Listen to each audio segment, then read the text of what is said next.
Magandang tanghali po. Oras na para sa maiinit na balita. Balik kulungan ang dalawang dating magkakosa sa Maynila matapos silang mahulikam na may tangay na scooter. Paliwanag ng isa sa mga suspect, itinabi lang niya ang susi ng scooter at hindi intensyong nakawin yun. Balitang hatid ni Jomer Apresto. Sa unang tingin, aakalain mong nagkasabay lang sa kalsada ang scooter at tricycle na ito sa bahagi ng M. Natividad Street sa Santa Cruz, Maynila nitong Miyerkules ng madaling araw. Pero ang dalawang driver magkasabwat umano sa pagnanakaw ng scooter. Ayon sa kagawad ng barangay, isang lalaki ang lumapit sa kanila nitong Miyerkules ng hapon para magpa-review ng CCTV.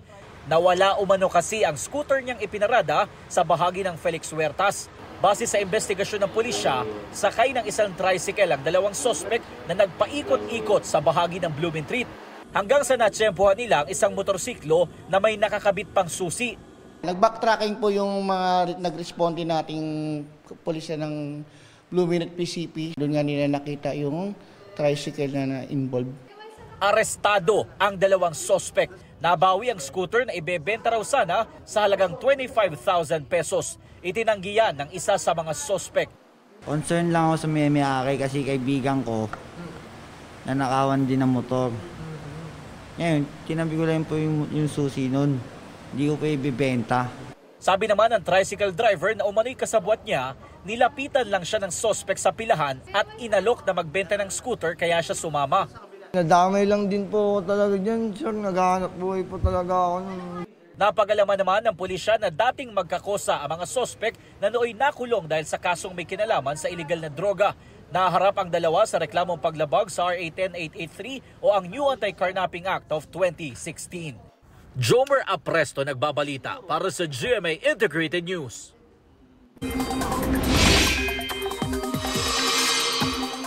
Wala pong sama ng panahon sa bansa pero inulan at binaha ang ilang lugar sa Mindanao. Nagmistulang dagat ang National Highway sa Dato Abdullah Sangki, Maguindanao del Sur. Stranded tuloy ang ilang motorista dahil sa taas ng tubig. Ilang residente rin ang pinalikas. Ayon sa MDRRMO, umapaw kasi ang Pamantingan River. Humupa rin agad ang baha roon. Muntik namang tangay ng rumaragas ang tubig ang isang motorcycle rider sa Senator Ninoy Aquino Sultan, Kudarat. Tumulong ang mga nakasaksang residente at ligtas na naitawid ang rider at kanyang motor. Kumambalang ang gumuhong lupa at naglalakiang bato sa isang kalsada sa Esperanza, Sultan, Kudarat. Gayon din sa isang tulay. Pahirapan tuloy ang pagdaan sa lugar. Ayon sa Pag-asa, Intertropical Convergence Zone ang sanhi ng mga pag-ulan sa Mindanao. Magpapatuloy ang mataas na tsansa ng ulan sa Mindanao dahil sa ITCZ. Ayon sa Pag-asa, apektado rin ng Palawan at Eastern Visayas. Mainit na easterlies naman ang umiiral sa iba pang bahagi ng bansa. Base sa rainfall forecast ng Metro Weather, posibleng light to moderate rains ngayong umaga sa ilang panig ng Southern Luzon, Visayas at Mindanao. Pagsapit ng hapon, uulanin ng ilan pang panig ng bansa. Mataas ang tsansa ng ulan sa Visayas at Mindanao bukas at sa linggo, bandang hapon o gabi. Asahan din yan sa ilang bahagi ng Luzon. Uulanin din ang ilang lugar sa Metro Manila ngayon pong araw hanggang sa weekend. Ngayong Biyernes, mahigit 20 bayan at syudad ang posibleng tamaan muli ng danger level na heat index. Ayon sa Pag-asa, posibleng umabot sa 44 degrees Celsius ang damang init sa Bacnotan, La Union, Sangli Point, Cavite, Infanta, Quezon at sa San Jose Occidental, Mindoro. 43 degrees Celsius naman sa Lawag, Ilocos Norte, Dagupan, Pangasinan, Apari, Cagayan, Daet, Camarines Norte at sa Butuan, Agusan del Norte. Posible naman ang 42 degrees Celsius na heat index sa Pasay City at ilan pang lugar sa Luzon at Visayas.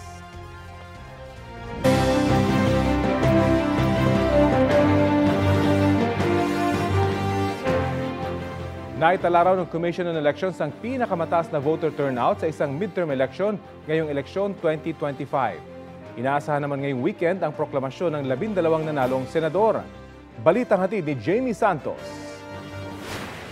The Secretariat is hereby directed to issue the corresponding letters of invitation to the 12 winning senatorial candidates, and likewise for the supervisory group to recommend to us the exact date when the proclamation of the winning party list groups, organizations, or parties will be held. But definitely, the National Board of Canvassers had decided to proceed first with the proclamation of the winning candidates for senators by Saturday.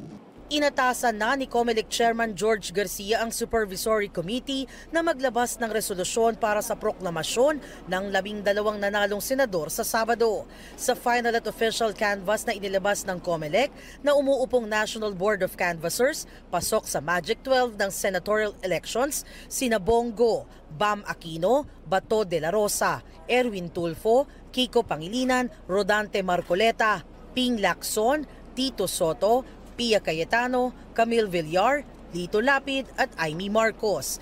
Idinaan pa ito sa auditing para matiyak ang tamang bilang ng mga boto. Sa party list group naman, ang top 15 ay base sa nakuhang boto at ranking ng COMELEC ay ang Akbayan, Duterte Youth, Tingog, 4Piece, ACT-CIS, Ako Bicol, Uswag Ilonggo, Solid North, Trabaho, Sibak, Malasakit at Bayanihan, Senior Citizen, PPP, ML at FPJ Bayanihan. Sa Lunes ang proklamasyon ng mga nanalong party list group. 82.2% ang kabuang rehistradong botanteng Pilipino ang bumoto para sa eleksyon 2025 na siyang pinakamataas na porsyento ng voter turnout sa midterm election ng bansa sa kasaysayan ayon sa Commission on Election. The Commission on Election would like to express our deepest appreciation to the Filipino people. This is the first time, again, in our history that we registered an 82.2% voters turnout, the highest in a midterm elections. Jamie Santos, nagbabalita para sa GMA Integrated News. Nahulog at nabasag ang mga kargang soft drinks na isang truck sa South Luzon Expressway sa Laguna. Nangyari yan itong Huwebes ng madaling araw ayon kay Youth Trooper May Santos Aguilar. Nagkarat ang mga case ng soft drinks sa kalsada at mga bubog mula sa mga nabasag na bote. Wala pang pahayag ang pamunuan ng SLEX. Ayon sa Toll Regulatory Board, walang nasaktan sa aksidente at nalinis na ang kalsada. Kahit sino, kahit saan, pwedeng Para sa maging inyong kwentong totoo, kwentong kapuso, sumali sa YouScoop Plus Facebook group at i-share ang inyong mga larawan at video. Maaaring ma-feature ang inyong istorya sa aming newscast. Gamitin lang ang hashtag YouScoop sa inyong mga post. Mainit-init na balita, kinansela na ng Department of Transportation ang kontrata sa Unified Grand Central Station o Common Station na mag-uugnay sana sa LRT1, MRT3 at MRT7. Sabi ng DOTR, matagal na kasing nakatenga ang proyekto. Batay sa kontrata sa BF Corporation at Foresight Development and Surveying Company, 2021 pa dapat natapos ang Common Station. Hanggang ngayon, hindi pa ito tapos. Sabi ng DOTR, pwedeng ituloy ang proyekto sa ilalim ng New Government Procurement Act o sa Public-Private Partnership Code. Sinisikap pang kunin ng GMA Integrated News ang panig ng BF Corporation at Foresight Development.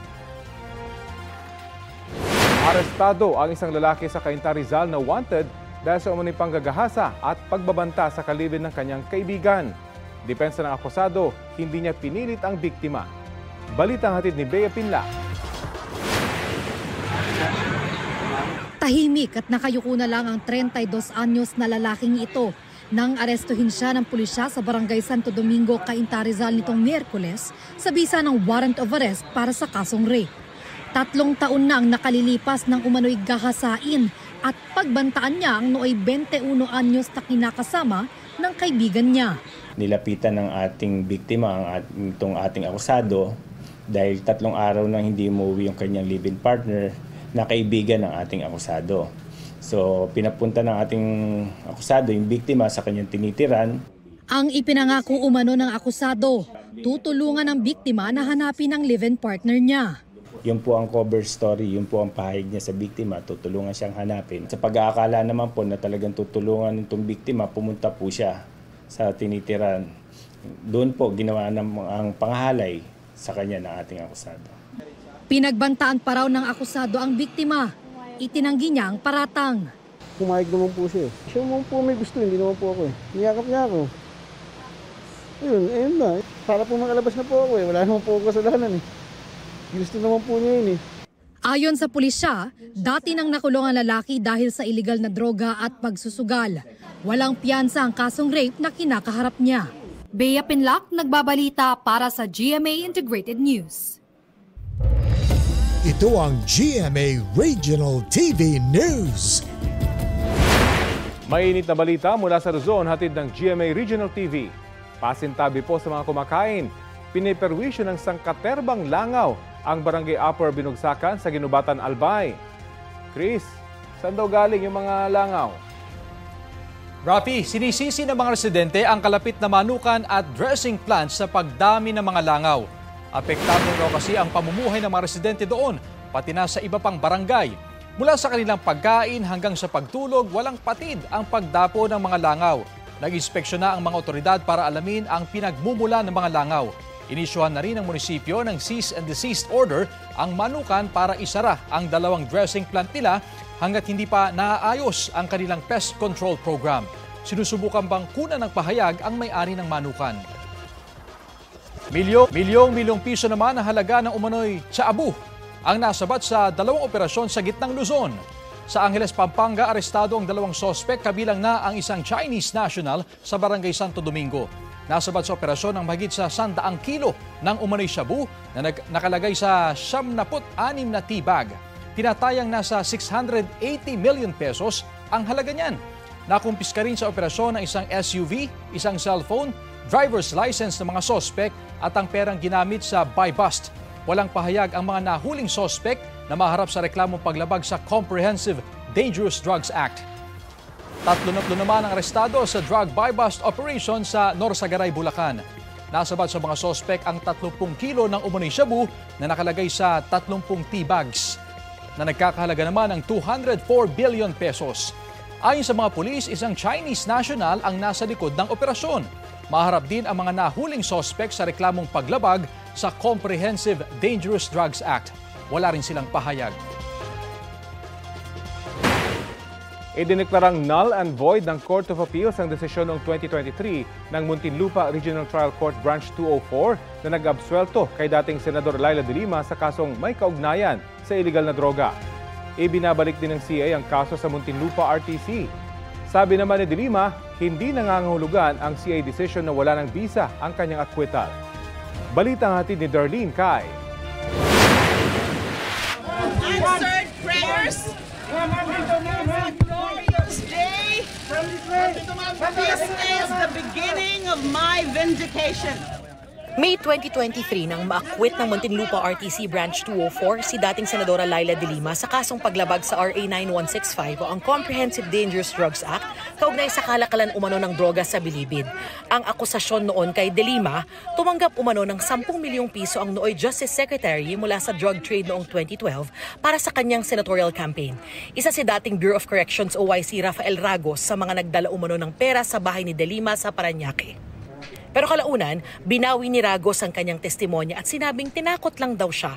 Sa desisyon ng Muntinlupa RTC Branch 204, lumikha ng reasonable doubt ang pagbawing ito ni Ragos, kaya napawalang sala si de Lima at kanyang aide na si Ronnie Dayan. May I say this to my oppressors?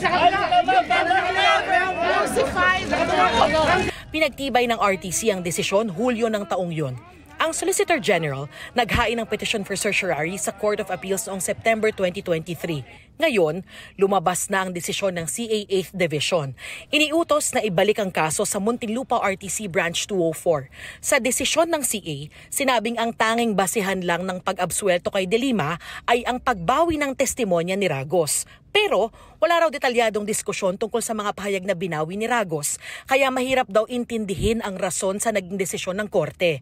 Bigo raw ang korte na sabihin kung alin sa mga pahayag ni Ragos ang binawi, kung ano ang epekto ng mga binawing pahayag sa mga nailatag na ng prosekusyon, at kung anong bahagi ng krimen ang hindi napatunayan. Sabi pa sa ruling ng korte na hindi raw ito maituturing na double jeopardy dahil ang pagpapawalang sala kay de Lima ay hindi valid sa umpisa pa lang. Sa isang pahayag, tinawag ni de Lima na katakataka ang desisyon. Lahat ng tanong ng CA makikitaan niya sa records ng kaso. Gayunman, aapila sila sa CA at sa Korte Suprema kung kinakailangan. At dahil appealable pa niya ang desisyon ng CA, hindi rin daw nangangahulugan na wala ng bisa ang kanyang acquittal sa RTC. Nilinaw ni de Lima, hindi raw ni-reverse o binaligtad ang kanyang pag-absuelto. Kung hindi pinapaayos lang ang laman ng desisyon na sa kanilang palagay ay hindi na kailangan dahil maliwanag ang desisyon ng RTC. Darlene Kai, nagbabalita para sa GMA Integrated News. Huli kamang lalaking yan sa labas ng tindahan sa Barangay Poblasyon sa Santo Niño, South Cotabato. Nagmasid siya at maya-maya, dahan-dahan siyang pumasok at kinuha ang ilang tray ng itlog. Ayon sa may-ari ng tindahan, ang lalaki na kuna ng CCTV ay siya ring nag-order sa kanya ng 6 na tray ng itlog. Ipinatali pa raw ng lalaki ang mga tray ng itlog at nagsabing babalikan na lang niya para kunin at bayaran. Pagkatapos ng 1 oras habang abala ang tindera sa likod, bumalik ang lalaki at pinangay ang mga itlog na nagkakahalaga ng mahigit 1,600 pesos. Nai-report na sa mga otoridad ang insidente.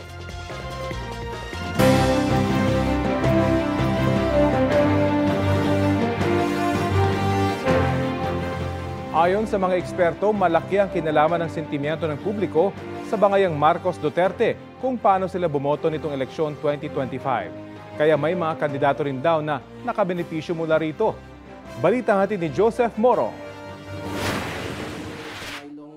Malinaw na frontrunner si Senador Bongo. Sa pagsasaliksik ng GMA Integrated News Research mula sa datos ng COMELEC, halos kalahati ng boto ni Go galing sa Mindanao, Eastern Visayas at National Capital Region kung saan nanguna siya sa 5 lungsod o bayan. Sa 82 probinsya sa Pilipinas, number 1 si Go sa 45 na mga probinsya. Kabilang sa ilang probinsya sa Cordillera Administrative Region, Batanes, Nueva Vizcaya at kahit sa Leyte sa Visayas na kilalang baluarte ng mga Marcos at Romualdez. Paliwanag ng political analyst si Professor Gene Franco, ang mga botong ito para kay Go, suporta kay dating Pangulong Rodrigo Duterte. Yung Duterte surge can be attributed to Bongo being number 1 and also yung nakapagtanim naman din siya in the sense na yung malasakit centers have been closely identified with Bongo. May mga nagulat ding number 6 sa bilangan si Congressman Rodante Marcoleta dahil mababa noon ang numero niya sa mga survey. Ayon kay Professor Franco, nakatulong ang suporta ng mga Duterte. Ang sinasabi nila kasi Iglesia, pero ang 2.8 million lang ang populasyon ng Iglesia. So kahit mag-block voting pa sila, katakataka rin na ganun karami yung nakuha niya. At saka doon sa 2.8, hindi naman lahat doon registered voters. Si Marcoleta figured in during the Quadcom hearings. Kaya si Marcoleta na tubong Tarlac dinala rin ng Mindanao. Nakakuha rin siya ng boto sa Luzon Region sa Visayas. Ayon sa political analyst na nakausap namin, may kinalaman yung sentimiento ng publiko sa nangyayari sa bansa at sa kanila mismo sa resulta ng eleksyon 2025. Like for example, if we're talking about the cases of Bam Aquino and Kiko Pangilinan, tingin ko po sila yung nagsilbing alternative candidates ng mga botante na sawang-sawa na doon sa bangayan ng dalawang political camps, yung administration versus Duterte camp. Si Aquino, top-notcher sa 21 probinsya. Bam Aquino packaged himself as really the one who authored yung libreng college tuition. Then that would have moved some young voters and even the parents to select him. Secondly, yung the Aquino family name. Naghabol naman sa Mindanao si Kiko Pangilinan sa mga huling araw ng kampanya at nakakuha pa ng endorsement sa ilang leader sa Mindanao. Sa Luzon siya tumabo, lalo sa mga vote-rich na rehiyon tulad ng Southern Tagalog, National Capital Region, Central Luzon at Bicol. Sa slate naman ni Pangulong Bongbong Marcos, pasok ang 6 sa kanyang kandidato sa alyansa. Sabi ni Dr. Dennis Coronacion, kasi mukhang malilimitahan lang sila sa 5 or 6. Pagdating naman sa opposition, ang lumabas may dalawang klaseng opposition. Aminado si Representative Toby Chanco, ang campaign manager ng administration ticket na nakaapekto sa kanila ang pagsusulong sa impeachment laban kay Vice President Sara Duterte. As soon as na-file yung impeachment, which I will make it clear, hindi ako pabor, hindi ako pumirma, nagsosolidify yung Mindanao. Yun, self-inflicted yun . Joseph Morong nagbabalita para sa GMA Integrated News. Mananatili raw ng Senate President si Senator Chis Escudero kung walang pipiling bagong leader ang majority ng mga senador sa pagpasok ng 20th Congress. Tinanong yan ng media kay Escudero dahil maraming dating senador ang posibleng magbalik, kabilang na si dating Senate President Tito Soto. Unang sinabi ni Soto na ipauubaya niya sa mga kapwa-senador ang desisyon, pero handa raw siyang tanggapin anumang trabaho at responsibilidad ang ibigay sa kanya. Paglilinaw ni Escudero, hindi lang sina Soto ang pwedeng maging Senate President. Mas mahalaga raw na magampanan ng Senate President ang mga tungkulin niya. Kabilang na raw ang pagiging presiding officer sa impeachment trial ni Vice President Sara Duterte. Kahit galing sa iba't ibang partido ang mga incumbent at incoming na senador, tiwala si Escudero na magiging maayos at patas ang impeachment trial. Mga veterano, batikan sa legislation, sa parliamentary rules ang mga ito? May mga outbursts, emotional outbursts. Bahagi yun, but we will maintain order and we will keep order within the impeachment court. We will make sure of that. With the help, of course, of the other members, as well as the sergeant at arms if necessary.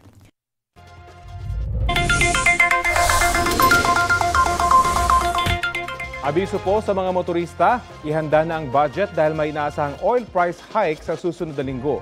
Sa taya ng Department of Energy Oil Industry Management Bureau, batay sa 4-day trading, 1 peso and 50 centavos hanggang 2 pesos ang nakikitang taas presyo sa kada litro ng diesel. 95 centavos hanggang 1 peso and 40 centavos naman sa kada litro ng gasolina. Habang 1 peso and 30 centavos hanggang 1 peso and 40 centavos sa kerosene. Isa sa mga nakakaapekto sa pagtaas ng presyo ang pagpataw ng sanksyon ng Amerika sa halos 2 dosenang kumpanyang kabilang sa international oil trade ng Iran. Ito ang GMA Regional TV News. Balita sa Visayas at Mindanao mula sa GMA Regional TV. Arestado ang isang lalaki matapos ay reklamo ng panggugulo sa Barangay Elena sa Iligan City. Cecil, anong nangyari? Rafi, nag-trespass na, nagwala pa ang lalaki sa bahay ng kanyang dating ka-live-in. Ayon sa pulisya, basag na pinto at bintana ang kanilang nadatnan doon. Nagkalat din sa sahig ang ilang gamit. Tinatayang 150,000 pesos ang pinsala sa bahay. Naabutan pa nila sa loob ang sospek na kinilalang si alias Ron. Batay sa inisyal na investigasyon ng pulisya, dati nang nakakatanggap ng mga banta ang biktima mula sa sospek. Wala silang pahayag. Nabagsakan ng puno ang isang bahay sa Barangay Gunob sa Lapu-Lapu dito sa Cebu. Kwento ng pamilyang naninirahan sa bahay, Miyerkules ng umaga nang biglang matumba ang puno. Maswerteng walang nasaktan sa mga nasa loob ng bahay. Ngunit nasira ang malaking bahagi nito. Rumisponde ang mga taga-barangay para kunin ang puno. Palaisipan daw ang pagtumba ng puno. Bukod sa 30 taon na itong nakatayo sa likod ng bahay, hindi rin ito nabuwal ng mga nagdaang bagyo.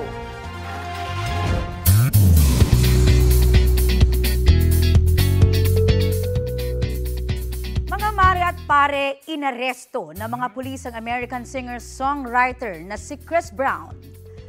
Dahil yan sa umano'y pananakit gamit ang isang bote sa isang music producer habang nasa isang nightclub sa London noong 2023. Sa ulat ng local media, inaresto si Brown sa kanyang hotel sa Manchester. Sa isa namang statement, kinumpirma ng Metropolitan Police ng London na isang lalaking 36 years old ang inaresto nila sa isang hotel sa Manchester dahil sa anilay suspicion of grievous bodily harm. May kaugnayan daw yan sa isang insidente noong February 2023. Nasa kustodiya na raw nila ang lalaki. Wala pang komento ang kampo ng singer-songwriter kaugnay nito.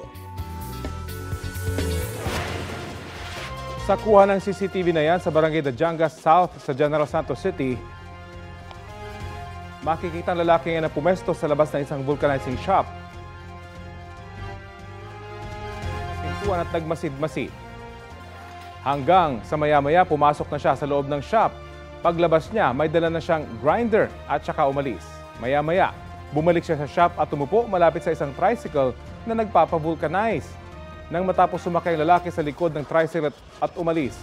Ayon sa may-ari ng shop, nasa 1,500 pesos ang halaga ng tinangay na grinder. Ang suspect daw ay kasama ng tricycle na nagpavulcanize sa kanilang shop. Hindi pa malinaw kung magkasabwat ang tricycle driver at ang suspect. Nai-report na ang pagnanakaw.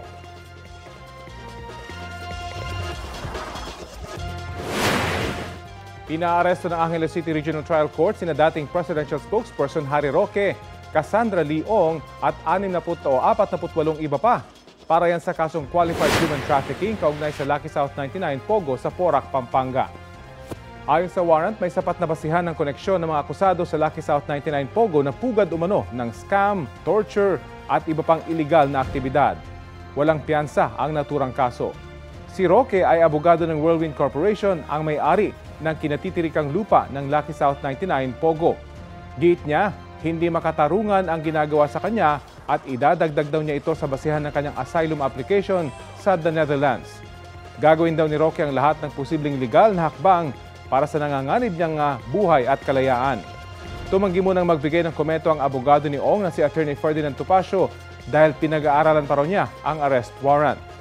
Hindi rin daw niya alam kung nasa Pilipinas pa ang kanyang kliyente na authorized representative ng Lucky South 99 sa PAGCOR. Sinusubukan pa ng GMA Integrated News na hingi ng pahayag ng iba pang ipinaaresto. Food trip Friday tayo, mga kapuso. Sa Rizal, ilang pagkaing lokal ang talaga raw sulit dayuhin. G ka ba? Heto na ang patikim ng biyahe ni Drew. Food trip tayo sa Rizal, Biyeros. May mga pagkain na classic daw para sa mga lokal. Ang pansit palengke. Magkano po yung isang ganyan? 10 piso po. 10 piso lang yan. O sige po, paano niyo po ba kinakain? Pwede yung pasupsop. Pasupsop? Pag sanay kayo. May dala pa na. Hindi naman ako madumi kumain. Minsan lang. May hipon dish na ipinagmamalaki ng mga taga Rizal. Ang pinugot. Kung sa iba, itinatapon ang ulo ng hipon. Sa pinugot, ang gamit-gamit na pampalasa, mga pinugot na ulo ng hipon. Uy. Ayun, no? Meron siyang asim ng sinigang, pero meron din siyang gata. Mabusog sa mga pagkaing ihahain ng Rizal.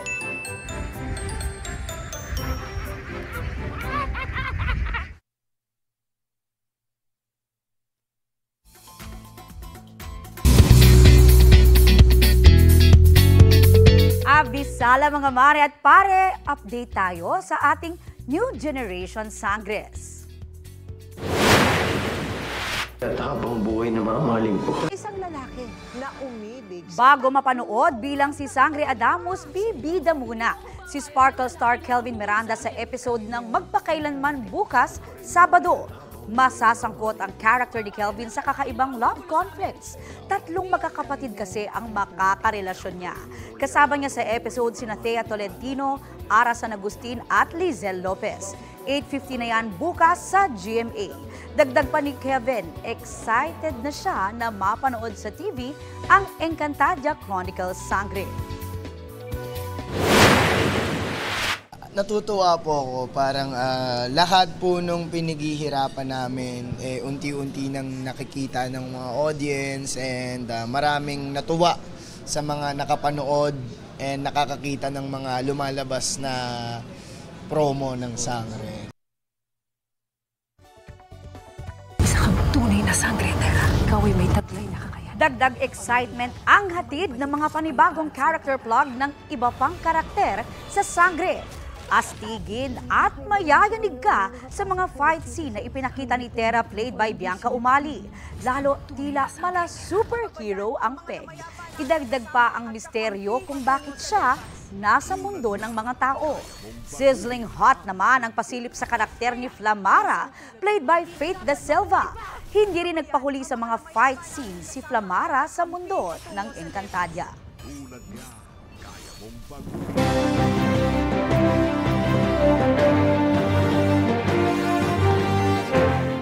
Isa po ang impeachment trial kay Vice President Sara Duterte sa mga malalaking issue sa pagbubukas ng bagong Kongreso sa Hulyo. Kaugnay niyan, kausapin natin si ML o mamamayang Liberal Party List First Nominee, Presumptive Congresswoman Laila De Lima. Magandang umaga at welcome po sa Balitang Hali. Magandang umaga, Rafi, at sa mga nanonood at nakikinig sa programa niyo ngayon. Opo, unang-una po siguro, ano muna yung reaksyon niyo sa pag-nullify ng Court of Appeal sa desisyon ng Muntinlupa Regional Trial Court ni absuelto kayo sa isa sa illegal drug cases ninyo? Nagtataka lang po kami dyan sa decision na yan. Kasi parang ang sinasabi lang is that hindi masyadong maganda o tama o kulang-kulang yung pagkakasulat ng respondent judge. So hindi naman sinasabi na mali yung pag-acquit sa akin. Kasi naman talagang may dahilan, may basehan yung pag-acquit sa akin. Na ito ay, kasi ito dapat yung tungkol dun sa double jeopardy. Na hindi na dapat inaapila kapag acquittal. Oo, meron may 2 o 3 mga exceptions, pero ito ay mga strictong exception, katulad yung mistrial, sham yung process, at o kaya yung hindi binigyan ng due process yung prosecution. Iyang mga yan, wala naman yan nangyari dun sa kaso na yan kasi there was a full-blown trial. Ang sinasabi po ninyo, ang sinasabi po ninyo, technicalidad lamang yung nangyari. So ano ang mangyayari dito? Parang masyado yung form lang over substance. Ang pinaka-importante yung substantive finding na hindi na-prove yung aking guilt. Okay. Diba? Hindi yung kung ano yung forma ng desisyon. Ngayon po, mamayang hapon po, magkakaroon ng meeting kami together with the legal team. Pag-uusapan po namin ano yung susunod na hakbang. So most probably, motion for reconsideration. Okay. Habang nag-motion for reconsideration, hindi muna gugulong, kumbaga hindi pa maibabalik dun sa RTC itong kasong ito. Hihintay ng CA yung inyong apela. Yes. Hindi pa kasi yan final. Opo. Hindi pa final. Hindi pa magagalaw yung desisyon ng RTC. In other words, yung aking acquittal nandyan pa. Opo. Kung hindi po nagtagumpay yung inyong apela at maibalik ito sa RTC, ano po pwedeng mangyari doon? May retrial po ba or aayusin lamang ng judge yung sinasabing technicalidad sa kanyang desisyon? Yun nga ang talagang confusing, ano? Wala naman sinasabi doon sa desisyon ng Court of Appeal na magkaroon uli ng paglilitis. Ang sinasabi lang, ayusin yung desisyon. Mag-comply doon sa constitutional standard. Yung sinasabi na dapat malinaw yung linalagay, yung facts, malinaw linalagay yung batas. Na sa tingin namin, kasi tinignan namin ulit yung decision ng RTC. Okay. Nandun naman yan lahat. So hindi ho namin maintindihan yan. Hindi naman sinasabi ng Court of Appeals, ilitis nyo uli. Ayan talaga, lantarang paglabag yan sa double jeopardy. Kung ipapalitis na naman yung kaso, natapos na dapat. Anyway, sige po, abangan po natin yung paggulong ng apela nun yan. Anyway, mapunta naman po tayo. Bakit nyo po agad inalok yung pagiging House Prosecutor sa impeachment trial ni Vice President Sara Duterte? Opo. Ibitahan po tayo ng House Speaker na magiging miyembro ng prosecution okay. panel. So linawin ko lamang po, inimbitahan po kayo at hindi po kayo nagboluntaryo. Opo. Nakatanggap po ako ng tawag nung hapon nung isang araw from Speaker himself at sinabi nga na we are eyeing on you and also Attorney Chel Jokno to be part of the prosecution panel. So umuupo ako kasi sa tingin ko po, ibig sabihin niyan, on the part of the House of Representatives, ay nakikita siguro nila na meron kaming pwedeng magawa. Talagang magiging seryoso kami dyan sa pagtatrabaho bilang prosecutors and that we're willing to work with the other members of the prosecution panel. Makakatulong po ba yung pag-imbestigan nyo noon bilang commissioner ng CHR sa gagawing trial? Oo, hindi masyadong because yung pag-imbestiga namin noon involved the former President, Rodrigo Duterte. Now, itong tungkol kay VP Sara, ay tungkol naman ito dun mayor siya. Pero makakatulong yun kasi pareho lang naman yung parang overall or surrounding factual circumstances nung yung tungkol sa mga EJKs. Okay. Na, and sakop yan ng testimonya ni Arturo Las Cañas. Siya rin ay meron din parehong testimonya, similar testimonya against the former president. Opo. So yes, partly makakatulong po. Kumusta naman po yung paghahanda ng ninyo sa pag-upo nyo sa Kongreso? Ano po yung mga prioridad nyong panukalang batas? Magkakaroon ulit din kami ng meeting sa ML para pag-usapan. Alin yung mga una namin na mga ito-file. Kasi multi-sectoral po ang ML. Iba-ibang sektor ang ni-represent. At meron na po kami mga naisip na mga priority legislation. Kada isa dun sa mga sektor na yon. Ang pag-uusapan na lang namin kung ano yung mga uunahin na mga legislation. Sige po, maraming salamat. Salamat po. Yes. Okay, sige po, maraming salamat po sa oras na ibinahagi nyo sa Balitang Hali. Maraming salamat din, Rafi, and sa GMA7. Thank you. Thank you. ML Party List First Nominee, Attorney Laila De Lima. Susubukan po naming hinga ng pahayag ang Court of Appeal sa mga bagong pahayag ni Attorney De Lima.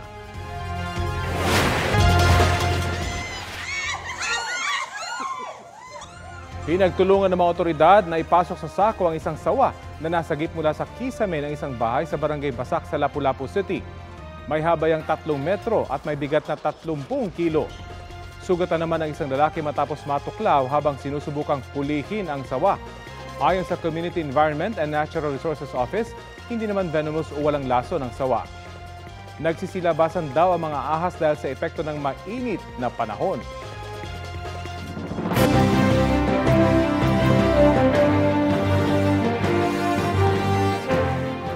Update naman tayo sa proklamasyon sa mga nanalong senador. Kausapin natin si COMELEC spokesperson Attorney John Rex Laudianco. Magandang umaga at welcome po sa Balitang Hali. Magandang umaga po Sir Rafi at sa lahat po ng taga-subaybay ng Balitang Hali. Kumusta po yung paghahanda nyo sa proklamasyon bukas ng 12 nangungunang senador sa eleksyon 2025?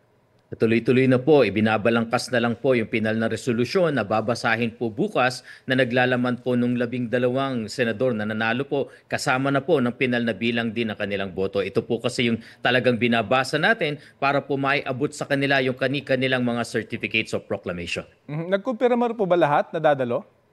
Ngayon po namin ipadadala po yung kanilang mga imbitasyon at mga notice po at base naman po sa aming mga naranasan dati, dumarating po ang ating mga nanalong mga senador talaga.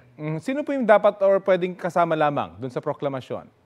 Pinapabayaan po natin ang mga nanalong mga senador po kung sinong sasama. Binibigyan po sila dito po sa atin. Siguro mga 10 hanggang 15 companions. Alam niyo po, binibigyan din po namin sila ng premium dahil kumbaga moment po nila ito, pinaghirapan po nila ito. Talagang dapat may kasama po sila, pamilya, mga kasama nila naghirap sa larangan ito. Kaya po dyan, bukas marami-rami po ang kanilang dalang bisita.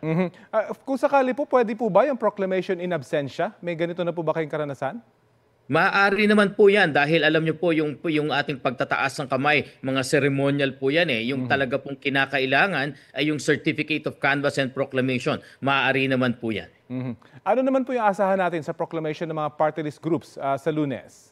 Ay buo na rin po natin gagawin. Hindi na po natin gagawin po yung dati na nakagawian na may nauna at itutuloy na lamang. Dahil sa ngayon po na nakumpleto na natin yung 175 na certificates of canvass, kumpleto na rin po ang mga boto at yun po kasi yung kinakailangan, Sir Rafi, para makompute po namin yung distribution o allocation ng mga seats. So malinaw na po ngayon, binabalangkas na rin po ng aming Supervisory Committee ang kanilang rekomendasyon sa ating Commission and Bank. Nang sa gayon, mabalangkas na rin po yung resolution na babasahin kung sino-sinong party list ang nakakuha po ng mga 63 seats na inalat po sa kanila. Opo, may naging tugon na po ba yung mga party list group kaugnay sa seat allocation na binabanggit po ng NBOC? Kasama po ito doon sa tinatalakay, yung pong mga motion na nasabi mula noong ilang araw, kaya nga po binanggit na rin ni Chairman Garcia, yung mga nagnanais na magsabi, magsuggest, mag-motion, mag-move, mag-manifest, isumiti na po nila. Nang sa gayon, mapag-aralan na, 63 ba, 64 ba, sino ang makaka 3 seats, sino ang makaka 2 seats lamang, at hanggang sa ang dulo po ng ating party list seats yung aabot ng 1 seat. Lahat po ito ay kinukonsidera ng COMELEC po. May mga naka-hold ho ba sa mga proklamasyon, hindi ho ba? Kung hindi ako nagkakamali, almost 20. Kumusta na po yung pagtalakay doon sa mga kasong ito?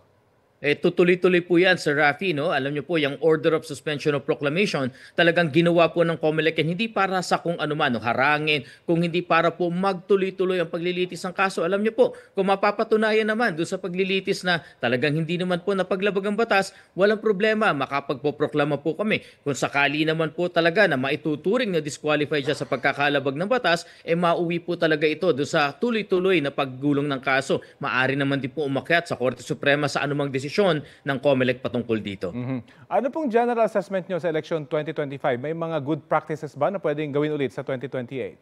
Marami po kaming natutunan na good practices, marami rin po kami nakita na areas for improvement. Alam niyo po, ang goal lang po ng COMELEC ngayon, hindi lang naman po para sa accuracy, credibility, peaceful, transparent. May mas nais pa po kaming itaas yung level po ng voting experience. Kaya nga po tinututukan na namin as early as now, paano pa natin mapapaganda yung early voting hours, yung pagboto ng ating vulnerable sectors. Kasi nakita po talaga namin first time na dumagsa ang talagang milyong mga senior citizens, persons with disabilities dun sa early voting hour. So tama po yung desisyon talaga na bigyan sila ng premium. Nauna, kanila po yung oras na yan, pero sabi namin dapat pataasin pa. Kung kailangan magdagdag ng tao, kung kailangan magdagdag ng makina, masiguro lamang po na maibigay sa kanila yung mas mataas na voting experience. At higit po doon, tinitignan na rin po namin paano rin mapapaganda pa yung regular voting hours para sa regular na botante. Alam niyo po, mahalaga ang bawat isa. Kaya po yung pagtaas ng voting experience kasabay ng pagtaas ng transparency at kitang-kita po yung accuracy, yan po talaga ang nagbibigay ng kumpiyansa sa ating mga kababayan pagdating sa halalan.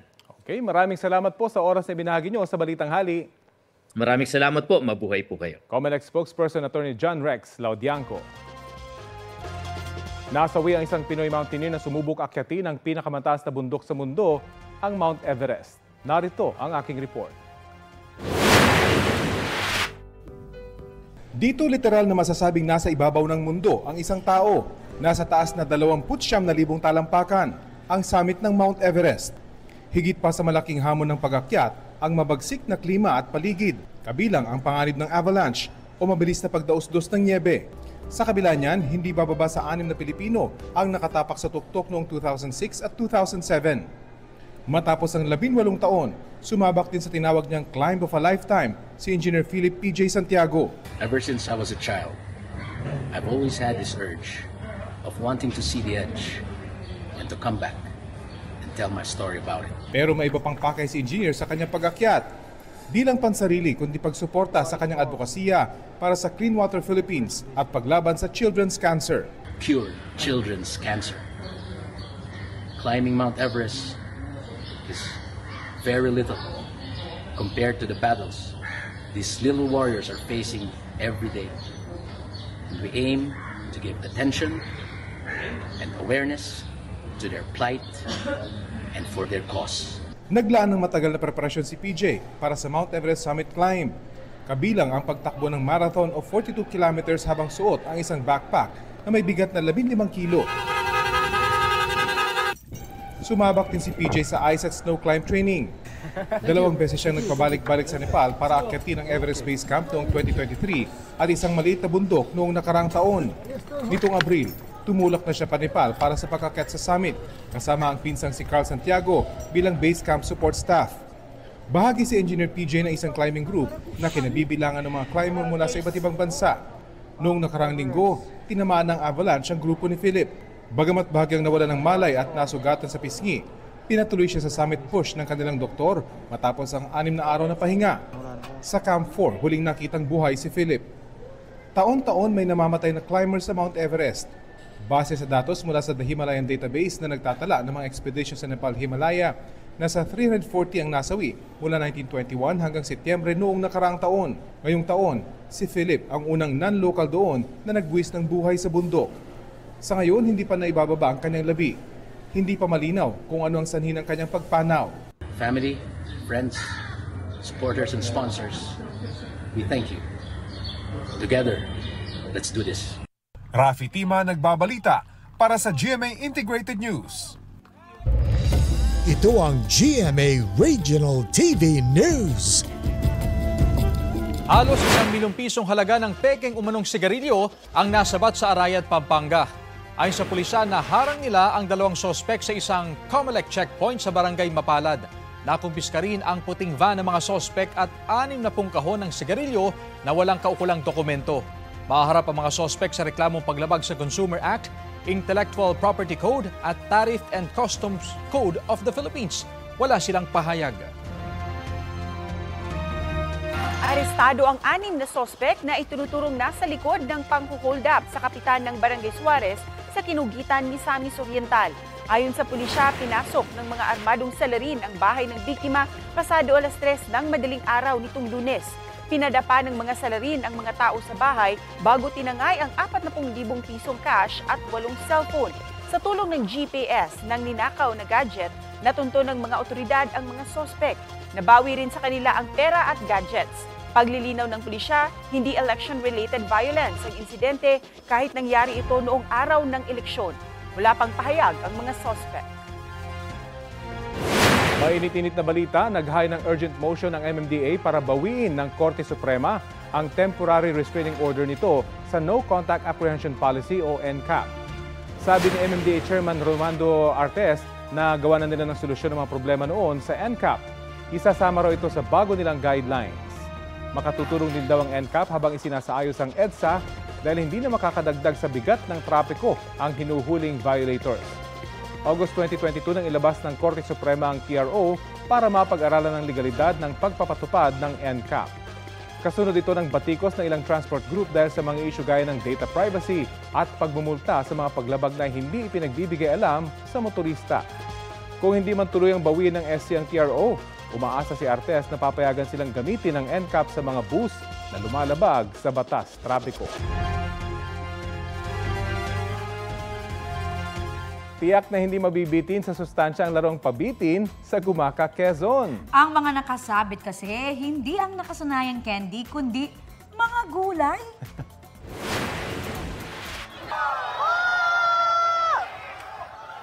Oh my gulay! Yan po ang pabitin sa pagdiriwang ng Aranya at Baluarte Festival na nakuhanan ni Yus Cooper Red Salvador. Isinagawa yan bilang bahagi ng kapistahan ni San Isidro Labrador na patron ng mga magsasaka. Iba't ibang uri ng gulay at prutas ang ibiniti na nagsisilbing simbolo ng masaganang ani at kabutihan at kasipagan ng mga magsasaka. Hindi lang daw yan masaya, masustansya pa. Huwag ka lang mabagsakan. Oo.